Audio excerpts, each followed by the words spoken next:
I've been working in the field of depression for about 30 years. What I want to do today is to look at the symptoms and the specialist treatment of resistant depression. So what are and how do we recognise the symptoms of major depression?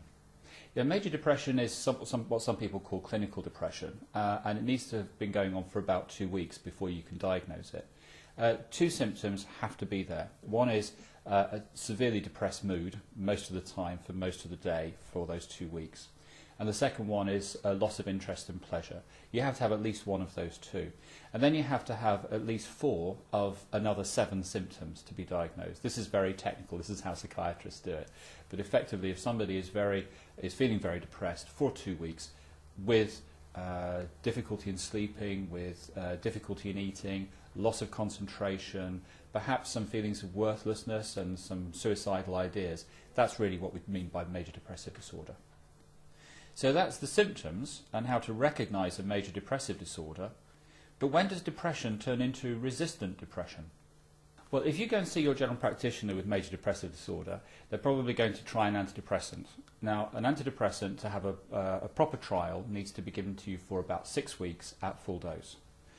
If that doesn't work, then sometimes you get referred to a psychiatrist, or sometimes a general practitioner will try a second course of an antidepressant.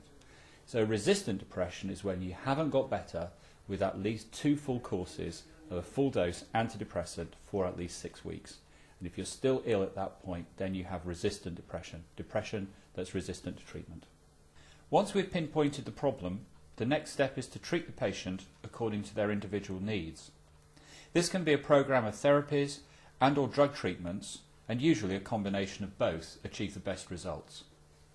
Well, at this point in somebody's journey through depression, it's really important to bring to bear everything that could possibly make a difference, because the longer it goes on untreated, the harder it is to get somebody better. So here at Priory, we've developed a care package for resistant depression, which includes everything that we know is effective in treating depression. So we do very high intensive cognitive behaviour therapy. We help people with a technique called behavioural activation, which our nurses are trained to do, which is to help people get mobile again, because when you're depressed, you're quite immobile. So behavioural activation we know is effective. We train people to do that.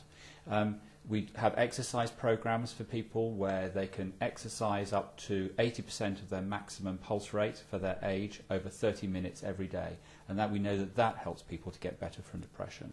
And of course we've got psychiatrists who are expert in treating these kinds of conditions with the right kinds of antidepressants. No question that some antidepressants, some combinations, are more effective than others, and it's really important at this point in somebody's journey to get exactly the right drugs and the other treatment that's necessary. We have recently started using a radical new treatment called vagal nerve stimulation, which has been previously used for sufferers of intractable epilepsy. But clinical trials have recently proved its effectiveness in the treatment of those suffering from resistant major depressive disorders. With vagal nerve stimulation, what happens is that a tiny little stimulating probe is implanted in the vagus nerve just at the back of the throat, so there's no involvement of the brain at all in the operative technique. It's a tiny little operation. And on the outside you have a little stimulator which you can turn on and off at will, which stimulates the vagus nerve. The vagus nerve goes up and down. It's the nerve, if you like, that connects head and heart.